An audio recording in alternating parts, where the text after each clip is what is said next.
The sun was just beginning its climb over the jagged horizon, spilling golden light across the small, weather-beaten town of Dry Creek.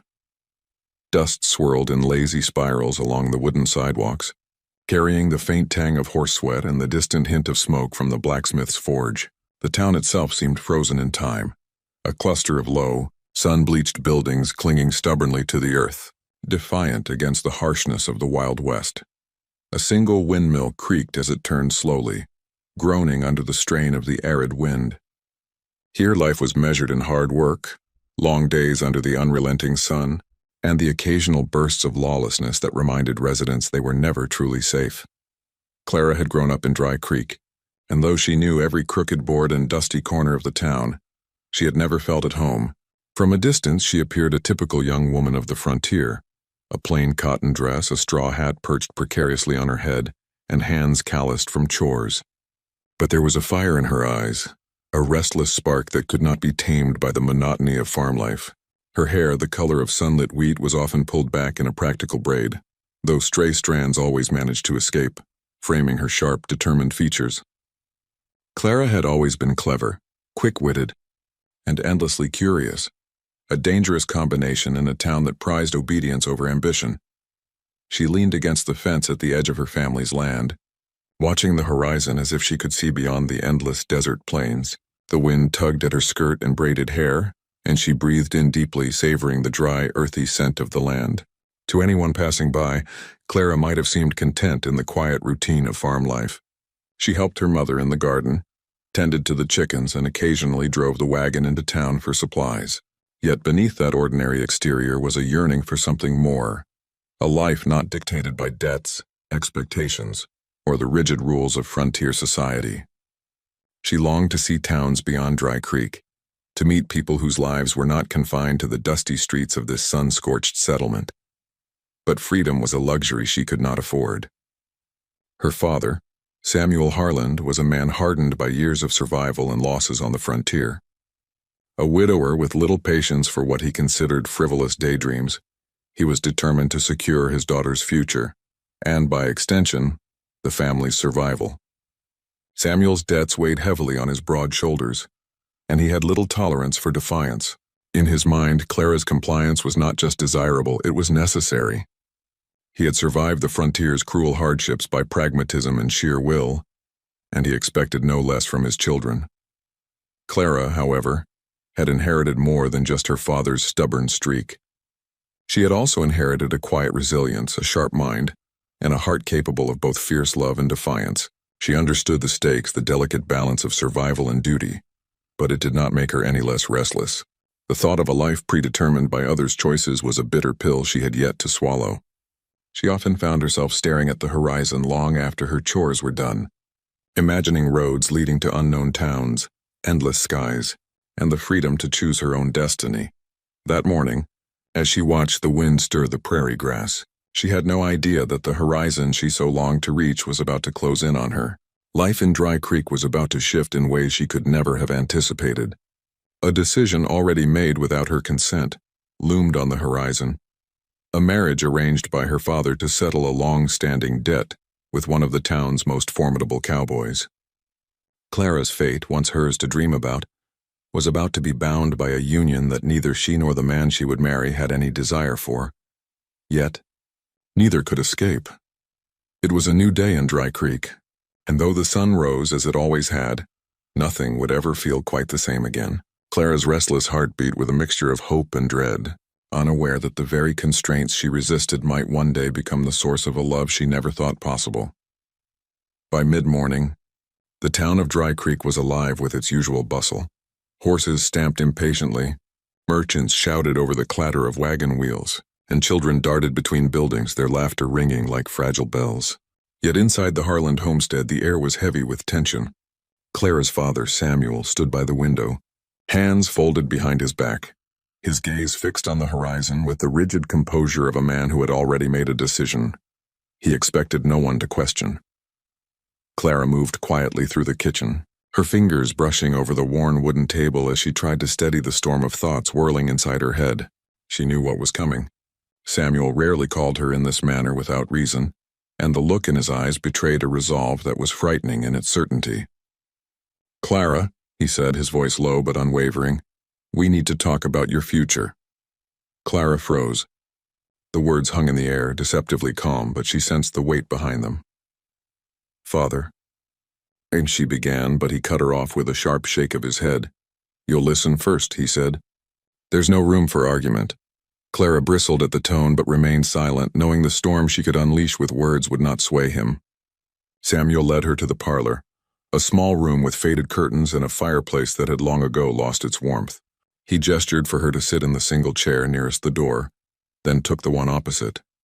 He paused, taking a deep breath as though weighing each word like a precious coin. "There's a matter that cannot wait," he began. "A debt. A debt that has lingered far too long, and it is time it is repaid. I have arranged for you to marry Ryder Collins." Clara's stomach dropped. She had heard whispers of Ryder, a cowboy known across the county for his skill with both cattle and guns. His reputation was rough, untamed, and unpredictable. To Clara, he was a stranger, a man she had never met, and yet her life was now bound to him. "Father, I can't," she said, her voice trembling with a mixture of fear and indignation. "I don't know him. I can't marry someone I've never met." Samuel's eyes hardened. "It is not a question of want, Clara. It is a matter of survival. This debt must be settled or our farm is lost, our family ruined. Ryder Collins has agreed and the arrangement is final. You have no say." The words hit her like a blow. Her heart pounded fiercely, a wild rhythm that matched the fear rising in her chest. She wanted to scream, to run, to fight, but she knew the futility. Samuel was a man of principle and stubbornness, and Dry Creek had little room for defiance. Clara felt tears prick at the corners of her eyes, but she swallowed them. "And what if he doesn't like me?" she asked quietly, her voice barely audible over the roaring in her ears. Samuel's gaze softened just slightly. "He is a man of honor. He will respect you if you give him the chance. And you are clever and strong. You will find a way to make this work. It is not just for me, Clara. It is for all of us." Clara felt the weight of his words, a heavy mantle of duty pressing on her shoulders. Duty, family, survival. These were chains that could not be broken. She looked away, her thoughts scattering in a storm of anger, fear, and sorrow. The horizon she had always dreamed of seemed to vanish, replaced by the narrow walls of the homestead and a life already decided for her. That afternoon, a rider approached the Harland farm, a cloud of dust announcing the arrival of Ryder Collins himself. Clara caught her first glimpse of him through the window, tall, broad-shouldered, with dark hair shadowed under a wide-brimmed hat. He dismounted with practiced ease, every movement purposeful, radiating the quiet confidence of a man who had faced danger and won. Clara's heart raced, not with excitement, but with apprehension. This was the man who would shape the rest of her life, whether she wanted it or not. And though she fought against it, a small, stubborn part of her wondered what it might be like to meet him, to see the man behind the reputation. As Ryder's boots thudded against the wooden porch and he tipped his hat, Clara realized that life in Dry Creek had changed forever. The choices that had once seemed distant and irrelevant were no longer hers to make. And somewhere deep inside, beneath the fear and defiance, a flicker of curiosity ignited, a spark that would grow little by little into something neither of them expected. The day of the wedding dawned clear and hot, the sun blazing over Dry Creek with a harsh, unrelenting light. The town's tiny church, more a wooden shack than a proper house of worship, had been hastily prepared. A few battered chairs lined the aisle, and a patchwork cloth served as a makeshift altar. Clara stood behind the heavy doors, her hands trembling as she clutched the edges of her plain cotton dress. The fabric was scratchy against her skin, but it mattered little. Everything about this day felt foreign, constrictive, like a dream she could not wake from. She could hear the low murmur of the townspeople gathered outside, the whispers of curiosity, judgment, and speculation. Some had come for the spectacle of a forced union, others out of genuine interest in Ryder Collins, the cowboy who had become a figure of quiet fascination and fear in equal measure. Clara drew a shaky breath, wishing desperately that she could disappear, that the earth might open beneath her feet and swallow her whole. Ryder appeared at the entrance, tipping his hat in acknowledgement of the congregation. Before turning his eyes toward her, Clara caught her first real glimpse of him up close. He was taller than she had imagined, his shoulders broad, his face rugged and sun-beaten. Yet beneath the hard lines there was a calm, steady intensity. He did not smile, but his gaze was not unkind, just measured, as if he were assessing her, weighing the unknown against the man he thought he knew. The ceremony began with the officiant mumbling words that sounded more like tradition than genuine belief. Clara's thoughts spun. She barely knew Ryder, and yet here they were, bound by a promise neither had asked for. She sensed the weight of her father's expectations pressing on her chest, and for a moment, she wanted to run. She wanted to scream that she would not be caged by duty. But when she glanced at Ryder, she saw no malice, no intention of forcing her into something she didn't want. There was only quiet acceptance, an acknowledgement that this union was as much a burden to him as it was to her. "I do," Clara said when prompted, her voice shaking. She could barely hear herself over the pounding of her heart. Ryder's voice, when he responded, was low and steady. "I do." It was not passionate or romantic, but it was firm, unwavering, a promise made with purpose. When the officiant pronounced them husband and wife, the sound felt hollow, echoing through the little church like a bell tolling for a life that had just changed irreversibly. Clara's stomach churned. She avoided Ryder's eyes as they stepped outside, the heat of the sun burning her face, the murmurs of the townspeople washing over her like a tide she could not control. The ride home was silent. Ryder led his horse beside hers, careful to keep his distance. Clara focused on the dusty trail, pretending not to notice him. He did not speak, and she did not want him to. Words seemed inadequate, meaningless. They were strangers forced into a partnership neither understood, neither wanted, yet neither could deny. Inside the homestead, the tension was palpable. Clara's mother fussed nervously with a tray of food, trying to ease the atmosphere while Samuel's stern gaze weighed heavily on them both. Ryder set his hat on the counter, his movements deliberate, almost meticulous. He did not seek comfort or closeness, nor did he demand it. It was clear he would respect boundaries, but respect, Clara realized, could be both a blessing and a cage. That evening, as the sun dipped low and painted the sky in streaks of orange and pink, Clara found herself alone on the porch. Ryder sat at the edge of the steps, a quiet presence nearby. Neither spoke, yet the shared silence was strangely intimate, a fragile bridge between two people forced together by circumstance.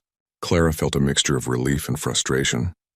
Relief that Ryder did not overwhelm her, frustration that she had to navigate this unchosen path without guidance, without choice. For the first time, she allowed herself to study him, not as the looming figure of a forced marriage, but as a man. His hands were strong, scarred from work. His eyes held depth and intelligence. His posture exuded both confidence and caution. She realized with a mix of curiosity and unease that the man she had feared might become her captor was, in truth, more complicated than she had imagined. And somewhere in the back of her mind, a tiny spark of something dangerous, hope, perhaps, flickered. The first night of their marriage passed in awkward silence. Clara lay awake, the roughness of the bed a stark reminder of the life she had inherited, while Ryder's slow, steady breathing hinted at the quiet patience of a man used to living by his own rules. Neither had spoken of love, desire, or dreams, but the unspoken acknowledgement of shared survival hung between them like the heavy scent of sagebrush outside. The beginning was tense, reluctant, uncertain, but the foundations were laid. In a world where trust was rare and survival paramount, even the smallest gestures, the briefest understanding, could plant the seed of something unexpected. The days that followed the wedding were filled with the kind of grueling labor that defined life in Dry Creek. From sunrise to sunset, Clara and Ryder worked side by side, their interactions terse at first, punctuated by moments of quiet frustration. Clara was determined not to let herself become a mere shadow in Ryder's life, while Ryder, though patient, was wary of the sparks of defiance he saw flickering in her eyes. The tension that had marked their first encounters began to shift, imperceptibly at first, into something more complex, an uneasy respect born of shared struggle. It started with the horses. Clara had grown up around livestock, but Ryder's herd was larger and wilder than anything she had known. One morning, a group of calves had broken free, scattering across the sun-baked prairie. Clara and Ryder chased them for hours, shouting commands and scrambling over uneven terrain. Exhaustion turned into laughter when a particularly stubborn calf led them in circles, Ryder grabbing her arm to keep her from falling. In that shared effort, Clara saw a side of him she had not expected, steady, capable, and quietly protective. Ryder, in turn, noted her fearlessness and resourcefulness, qualities that no book or lesson could teach. Evenings were quieter but no less revealing. They repaired fences together, their hands rough and sore, sharing stories of the land, the people, and the dangers that came with life on the frontier. Ryder spoke sparingly at first, but when he did, his words carried weight and thoughtfulness.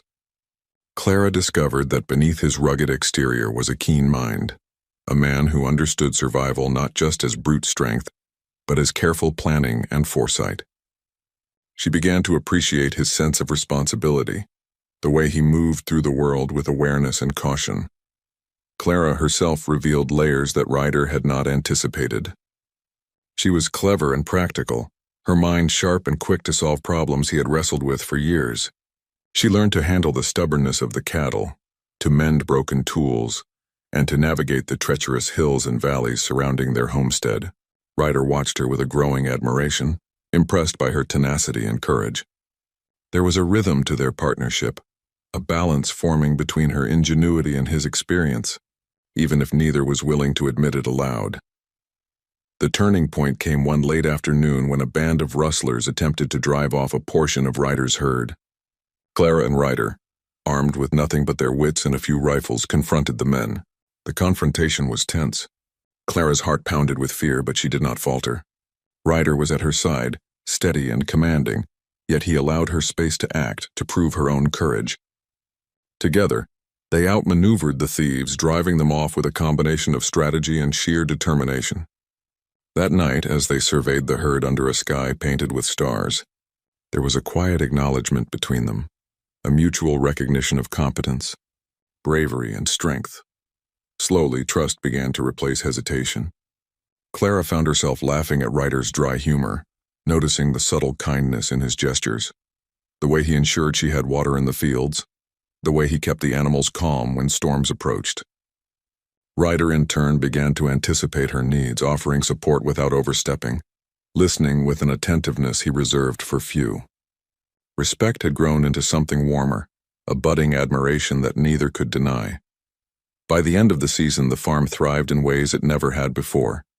Crops were flourishing, fences repaired, and the herd healthier than ever. More importantly, Clara and Ryder had discovered a rhythm in their partnership, a balance forged in sweat, laughter, and shared danger. The fire that had once been defiance now simmered with possibility, a growing awareness that the man she had dreaded marrying might in fact be someone she could trust, someone she could respect, and perhaps even, someday, love. It was a slow process, fragile and tentative, yet undeniable.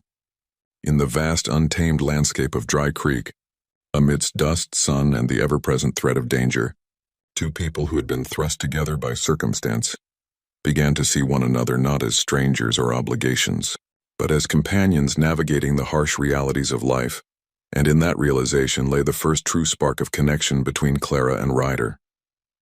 The first hints of romance arrived quietly, almost imperceptibly, in the gentle cadence of everyday life on the Harland farm.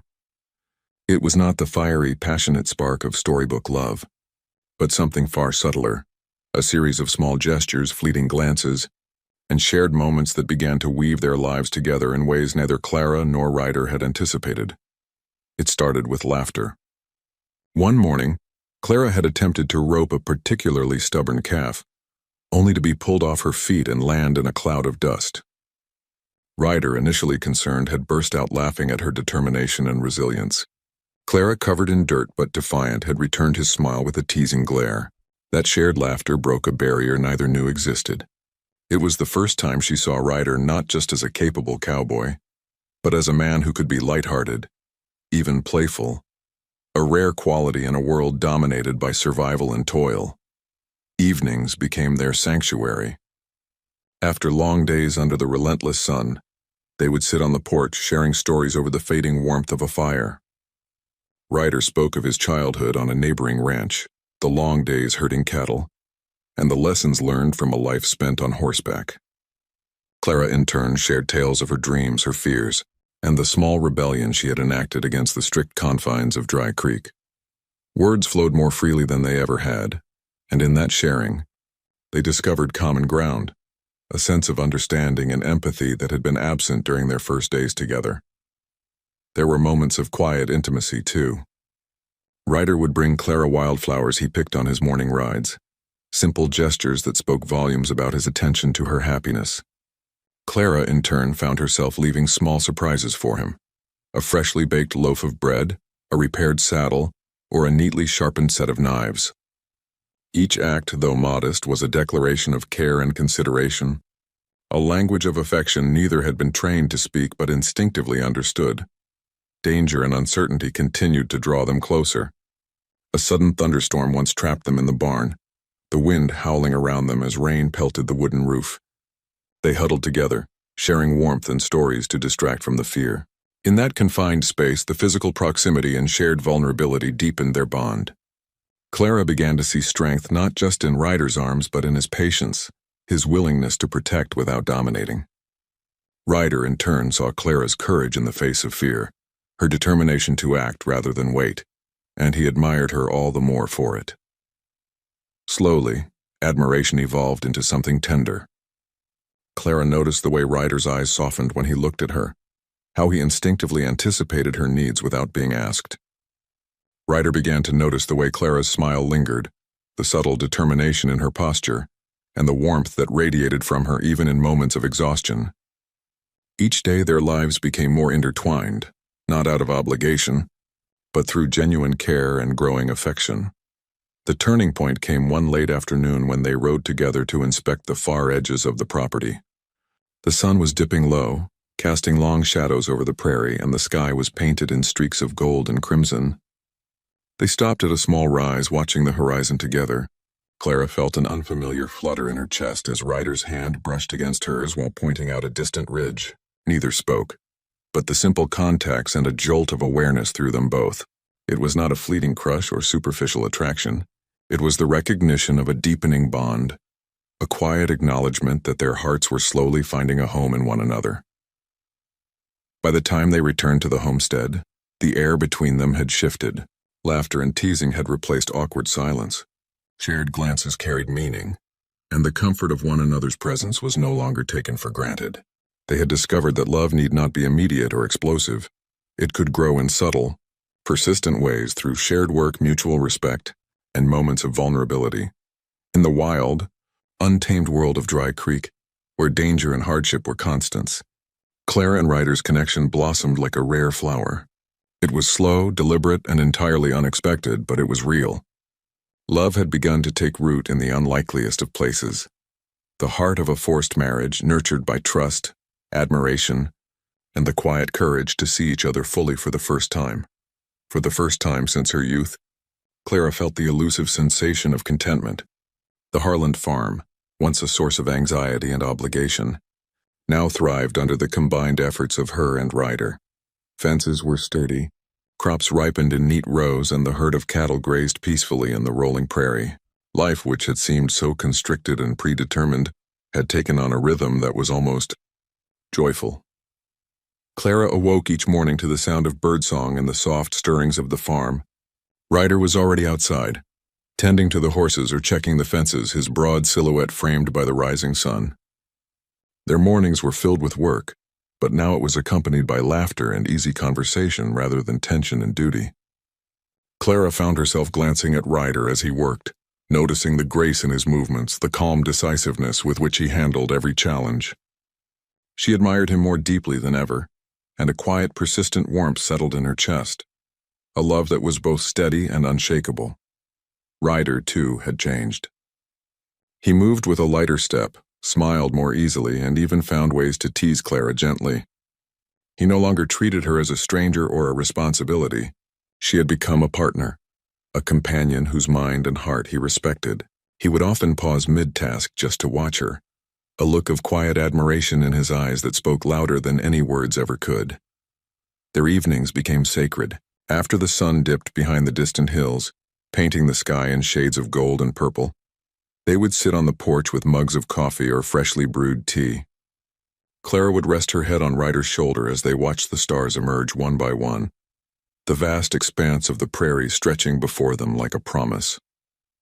They spoke of dreams, not the distant, impossible ones Clara had once imagined, but dreams grounded in reality, expanding the farm, improving their land, and building a life together that was theirs alone.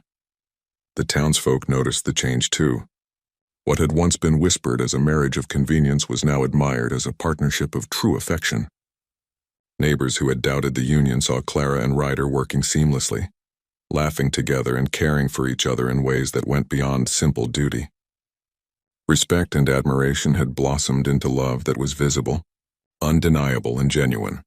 One afternoon, as they worked side by side repairing a section of the corral damaged by a recent storm, Ryder paused and looked at Clara, his hands dirty, his shirt soaked in sweat.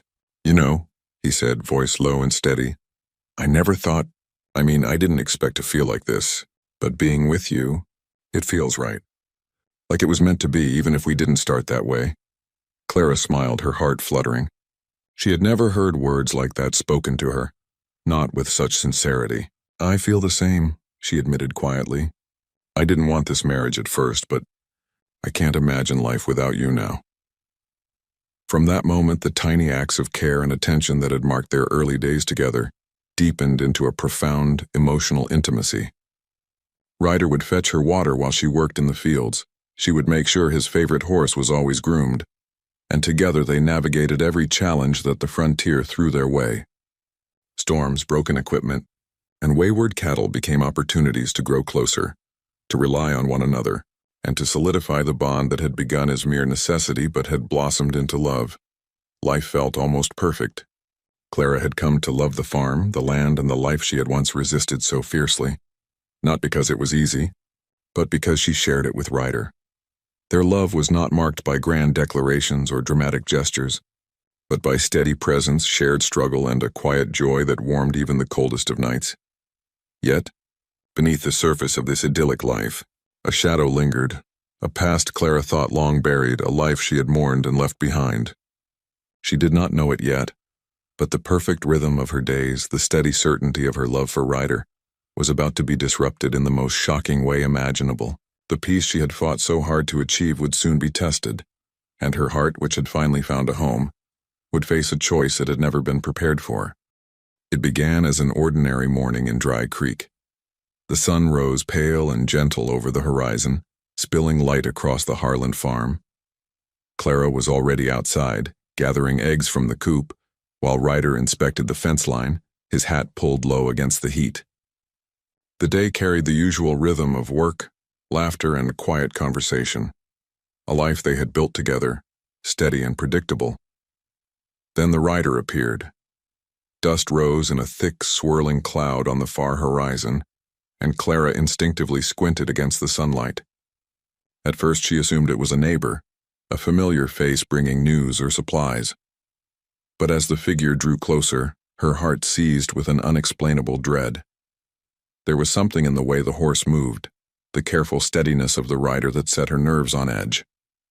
The man dismounted with practiced ease, his boots kicking up clouds of dirt as he approached. Clara's hands froze on the basket of eggs, her breath caught somewhere in her throat. As the hat was lifted, the sunlight fell across a face she had thought lost to her memory, a face she had mourned, a face that had haunted her dreams for years. "Clara?" The voice was unmistakable, low but steady, carrying the weight of disbelief and longing. Her knees nearly buckled. "Thomas?" she whispered, the name tasting foreign and impossible on her lips. It was him. Thomas Hadley, her former fiancé, the man she had believed dead for so many years. She had never stopped mourning him, never allowed herself to forget the way his hand felt in hers, the warmth of his smile, the quiet certainty of his presence. And now, standing there in the golden light of morning, he was alive. Every memory she had buried surged forward in a tidal wave of confusion, fear, and longing. Ryder, sensing the tension before Clara could even speak, looked up sharply. His eyes narrowed, a mix of confusion and protective instinct flashing across his features. "Clara, who is this?"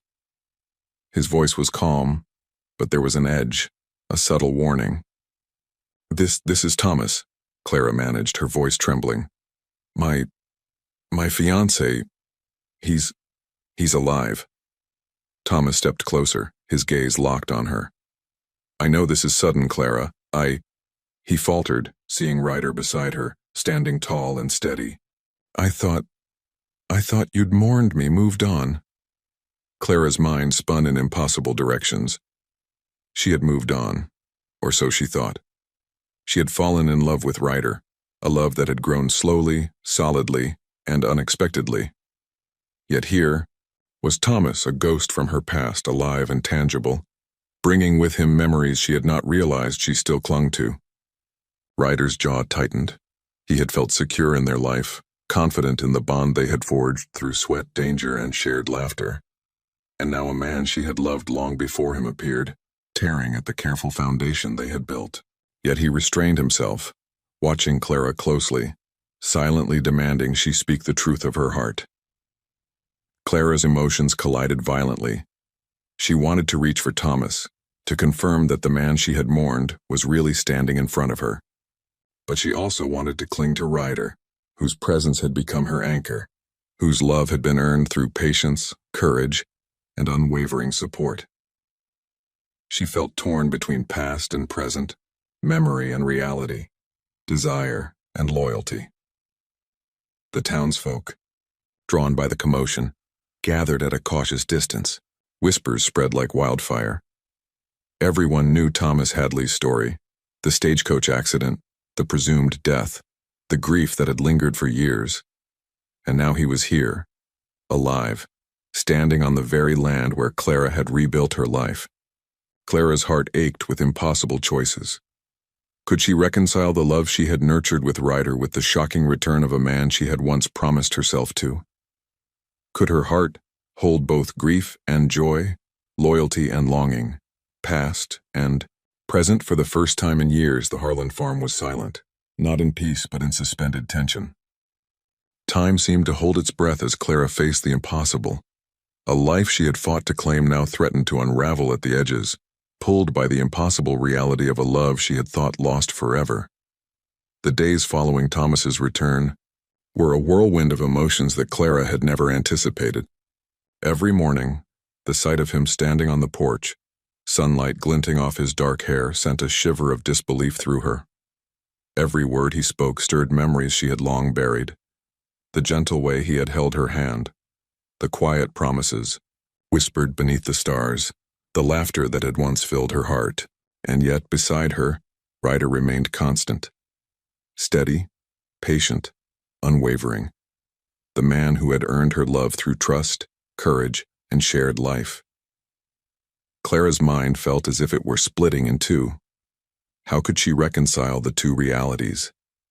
Thomas was her past, the love she had thought lost forever, the man who had shaped her youth and haunted her dreams. Ryder was her present, the man who had taught her to love again, who had become her partner in life and in heart. To choose one felt like betraying the other, and the very thought of loss, of losing either, was unbearable. Ryder, for his part, struggled quietly but intensely. He had built his life with Clara, brick by brick, with patience and respect. He knew her strengths and weaknesses, had seen her fears and hopes, had shared her laughter and her tears. And yet here was Thomas, a specter from the past, stirring doubts she had never known she still held. Ryder's love for Clara was fierce, protective, and real, but so too was the challenge of proving that his bond was stronger than memory, stronger than nostalgia, stronger than the past. Thomas, meanwhile, was not blind to the tension. He had returned, expecting grief, perhaps even resentment at his absence, but not the life Clara had built with another man.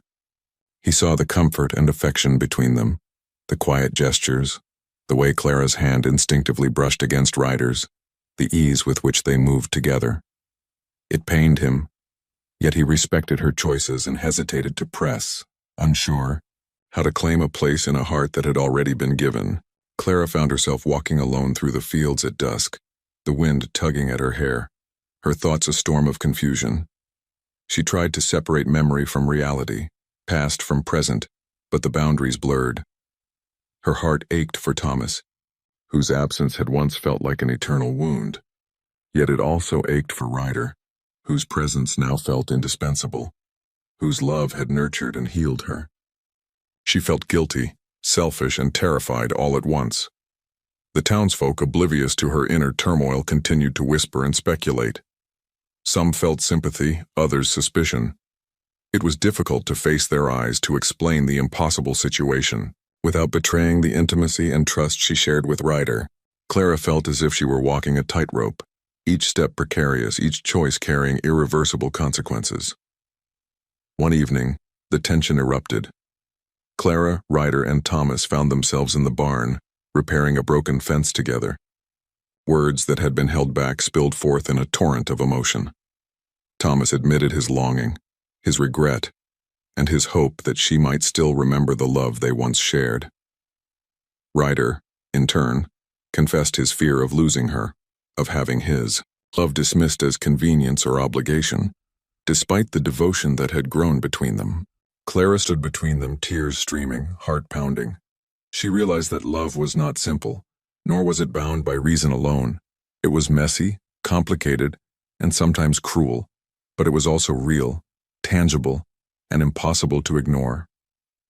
She had to confront the truth of her heart, not for the world, not for her father, not for appearances, but for herself. That night, as the stars glittered cold and distant above the prairie, Clara understood that the choice before her was not just about the men she loved. It was about the woman she had become. She had been shaped by loss, by survival, and by the unexpected joy she had found with Ryder. Yet her past with Thomas was part of her too, a memory that refused to fade. The storm inside her would not settle until she faced the impossible. She would have to choose between the life she had built with Ryder and the man who had once held her heart. And she knew with a terrible clarity that the decision would change everything. The revelation came on a crisp morning, when the first hints of frost dusted the edges of the Harlan farm. Clara had spent a restless night wrestling with her heart, the memory of Thomas and the love she had found with Ryder colliding in an unbearable tempest. The air was thick with tension as Ryder and Thomas faced each other near the barn, tools in hand but idle, their eyes locked in unspoken challenge. Clara knew she had to confront the truth, not just about her feelings, but about the events that had brought Thomas back into her life. Thomas took a deep breath, finally breaking the silence. "Clara, I owe you the truth. The stagecoach accident, what happened to me, it wasn't as it seemed. I didn't die. Not really." His voice trembled, betraying both guilt and relief. "I was attacked by outlaws that day. They took me far from here, and I was presumed dead. I survived barely and spent years trying to find my way back to you." Clara's hands clutched her apron as shock and disbelief washed over her. You were alive all this time?" Her voice was barely audible, choked with emotion. Memories of mourning, of the quiet ache that had followed her through lonely nights, surged through her. Every tear she had shed, every whispered prayer for his safety had been for nothing, and yet somehow he had returned.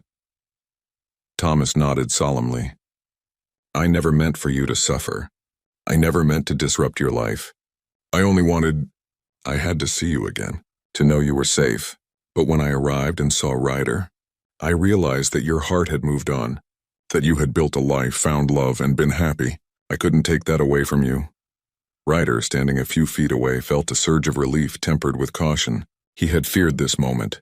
The truth about Thomas, the lingering connection that might steal Clara from him. But as he watched Thomas speak, he saw sincerity, regret, and honesty in his words. The man was not a threat born of malice. He was a survivor, returned by fate rather than design. Clara's mind spun, caught between past and present, memory and reality. The truth shattered some illusions and yet clarified others. Thomas had not abandoned her. He had been stolen from her by circumstances beyond anyone's control. Ryder had not supplanted him out of convenience. He had earned her love through patience, courage, and unwavering commitment. Both men had shown strength. Both had claimed a part of her heart. But only one was present in her everyday life, walking beside her through the dust, the sun, and the storms of the prairie. It was in that realization, quiet and undeniable, that clarity began to emerge. Clara looked first at Thomas, whose gaze was steady but gentle. "You survived. And I'm glad, she said softly. I mourned you, I loved you, but that life is gone. You are part of my past and I can cherish that, without letting it destroy the life I've built. Thomas nodded, a mixture of relief and sorrow in his expression. I understand. I only want your happiness. Clara, I won't interfere. He stepped back, giving her space, acknowledging silently that love sometimes meant letting go. Clara turned to Ryder, whose eyes reflected the love, patience, and hope that had grown between them over months of shared toil and quiet joy. She felt the weight of her choice not as a burden, but as a recognition of the man who had been present, steadfast and true when she needed him most. Kneeling beside him, she took his hand in hers, the gesture simple yet profound. I love you, Ryder, she whispered. I've found my life, my home, with you.